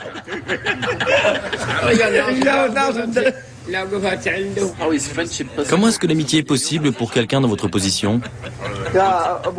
Laissez-le poser sa question. C'est quoi l'amitié pour quelqu'un dans votre position? Comment est-ce possible? Non. C'est très facile d'avoir des amis. Ne soyez pas obsédés par cette histoire d'argent. Ce n'est pas parce qu'on a de l'argent qu'on n'a pas d'amis. Comme n'importe qui. Il y a un mythe dans ce monde qui dit que quand on a beaucoup d'argent, si Dieu vous a donné beaucoup d'argent, vous êtes coupé du monde, vous êtes alouf, ce qui veut dire voler très haut, sans aucun contact avec qui que ce soit. Mais là, ce sont tous mes amis. L'amitié pour moi, c'est comme l'amitié pour vous ou pour n'importe qui d'autre. Et je lui accorde la même valeur que celle que vous lui accordez. Oui, mais moi je suis quand même obsédé par votre fortune, d'accord? Oui, ça j'ai compris. Quelqu'un qui est très riche pourrait craindre que les gens viennent à lui parce qu'il est riche. Comment est-ce que vous faites avec ça? Oui, bien sûr. J'ai de vrais amis, j'ai des relations d'affaires, j'ai des gens qui travaillent pour moi, et puis j'ai des gens qui viennent me voir pour d'autres raisons. Pour ma fortune, par exemple, ça je le sais. Mais ça va, dans ma tête, heureusement, j'arrive à faire la part des choses, à donner à chacun une position dans le tableau d'ensemble. Mais ça va, c'est la vie.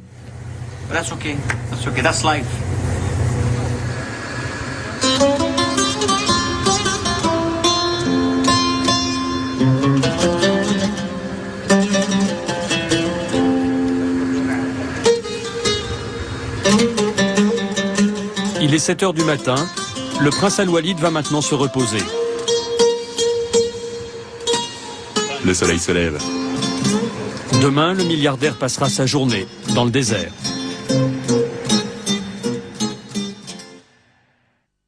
Voilà, reportage de Christophe Brûlé de la rédaction de Zone Interdite sur des images d'Arnaud Mansir, un montage d'Isabelle Laporte.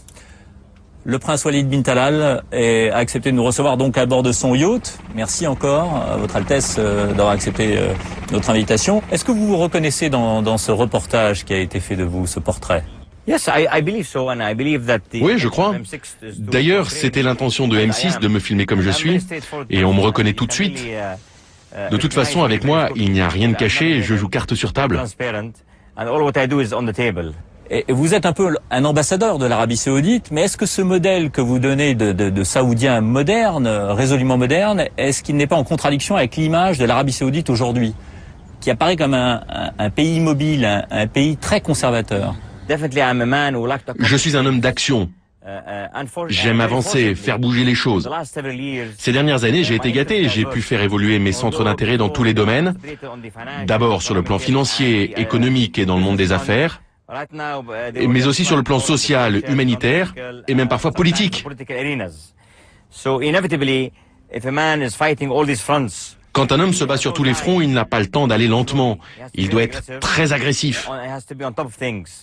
Je pense que ce que je suis en train de faire maintenant, c'est justement ce que veulent la majorité des Saoudiens, hommes ou femmes, pour leur pays. Mais aujourd'hui, la musique est interdite, la danse est interdite, l'alcool est bien évidemment interdit, ce qu'on peut comprendre d'ailleurs à la limite. Mais la police religieuse, les moutawas sont très puissants dans votre pays. Les femmes ne peuvent pas voyager sans l'accord de leur mari, de leur frère ou de leur père. Elles ne sont pas libres, elles ne peuvent pas conduire. Donc c'est un peu en contradiction avec l'image que vous projetez. Votre question est trop vaste. Il faut faire la différence entre les tabous de la société et les interdits religieux. Par exemple, l'alcool est strictement interdit par l'islam, donc ça ne se discute pas. to have alcohol being used in Saudi Arabia. As for other ladies' rights, such as Mais pour ce qui est des droits des femmes, comme celui de conduire ou de travailler dans des conditions identiques à celles des hommes, ce n'est pas du tout contraire à la religion. Et croyez-moi, dans les années qui viennent, les femmes pourront conduire en Arabie Saoudite.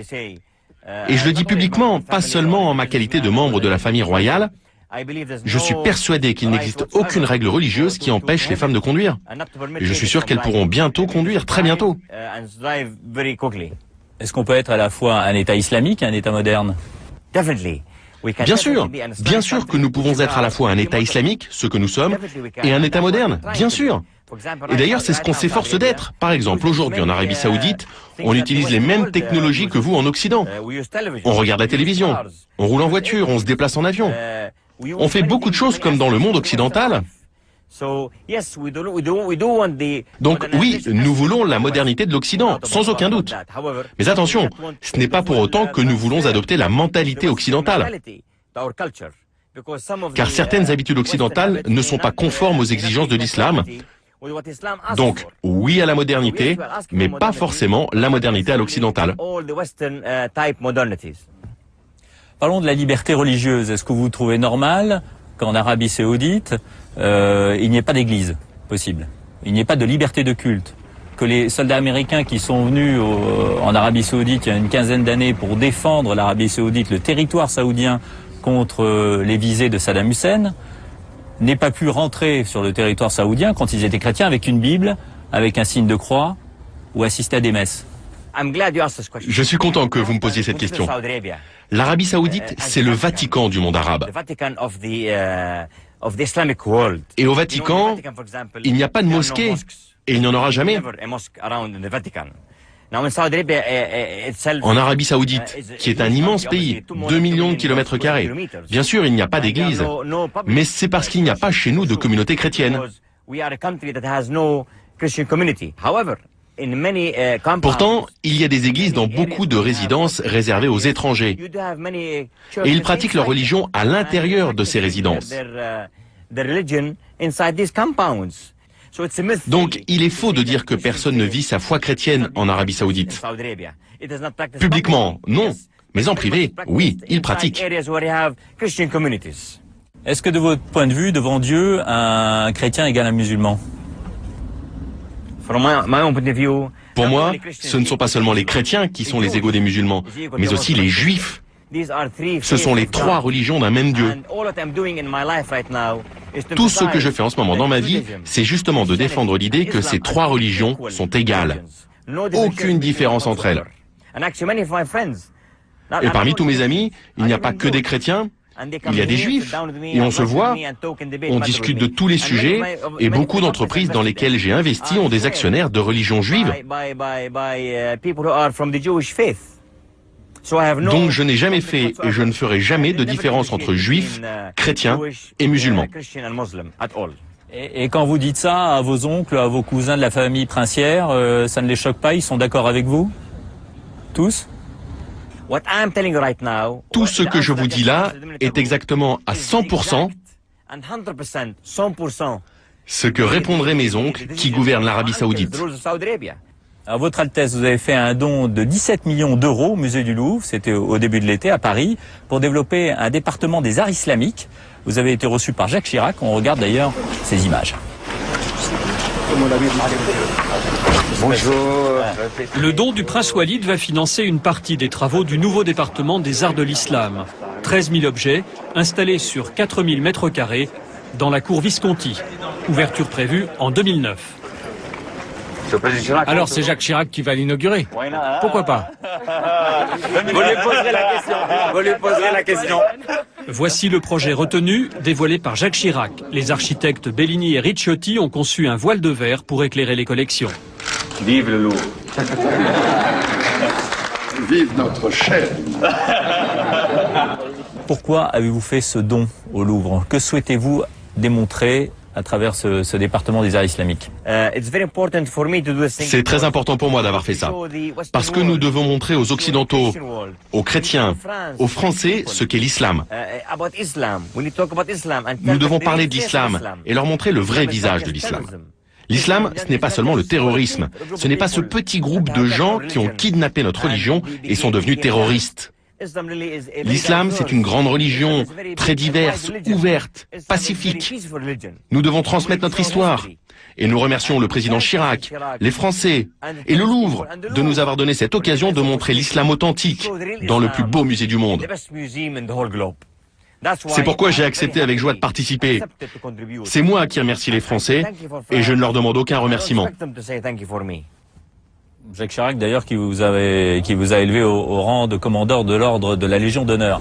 Mais alors, tout ce que vous dites ne doit pas forcément plaire dans le monde musulman, à tout le monde, notamment à Ben Laden. Vous connaissez Ben Laden? Vous l'avez connu puisqu'il a été saoudien et proche de la famille royale à une époque?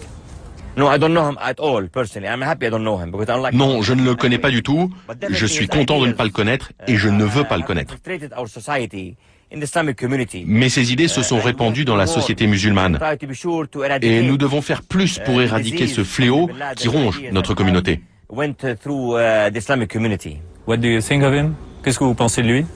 Je connais plusieurs de ses frères. Ils sont très normaux, ils sont parfaitement intégrés dans la société saoudienne. Ce sont des bons professionnels. Quant à Ben Laden lui-même, je pense que c'est un terroriste international dont les idées sont très dangereuses. Et j'espère qu'il sera capturé et qu'un jour on sera débarrassé de lui. Est-ce que vous êtes une cible pour Al-Qaïda? Est-ce que vous avez été menacé? Personnellement, je n'ai jamais reçu de menaces directes d'Al-Qaïda, mais des menaces indirectes, oui. What kind of, Les gens d'Al-Qaïda n'aiment pas mes opinions. Par exemple, je suis ouvertement pro-occidental, je défends la modernisation, et dans le même temps, je suis profondément pro-islam. Et évidemment, ça ne leur plaît pas. Parce que tout ce que je fais est anti-Ben Laden, anti-extrémiste. Pour eux, soit vous êtes islamiste, soit vous êtes un ennemi de l'islam. Moi, je leur dis non. Je suis un bon musulman. Même au sommet des pistes à Courchevel, à 3000 mètres là-haut, on peut prier, être musulman et être moderne. Et ça, c'est très dangereux pour leurs idées.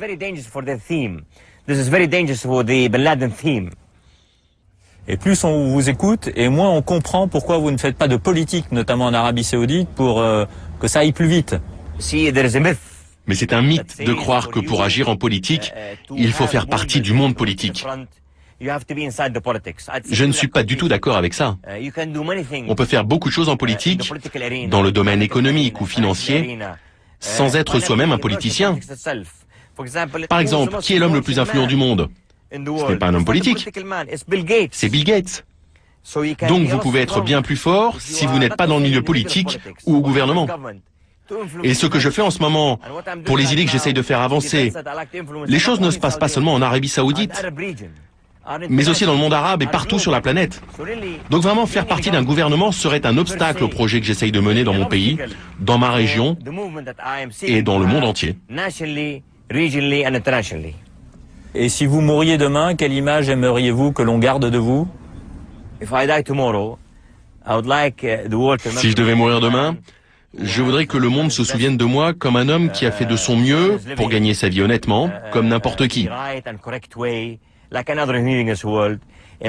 Un homme qui a essayé de faire triompher la paix, qui a voulu éliminer la pauvreté. Je voudrais qu'on me considère avec bienveillance comme un homme qui a fait de son mieux en délivrant un message pour améliorer les conditions de vie de l'humanité. Mais plus important encore, après le 11 septembre, comme un homme qui a voulu combler le fossé entre Orient et Occident, chrétiens et musulmans, mais surtout entre l'Arabie Saoudite et le monde occidental.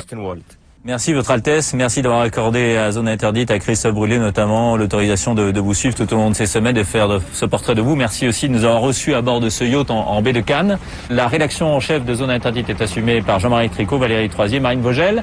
Merci d'avoir été avec nous. Je vous donne rendez-vous la semaine prochaine pour une nouvelle émission d'information, enquête exclusive. Ce sera lors de l'anniversaire du 11 septembre. Nous sommes partis sur les traces d'Abou Moussab Zarqawi, le lieutenant de Ben Laden en Irak. Rendez-vous donc la semaine prochaine à 22h50. Bonne soirée sur M6.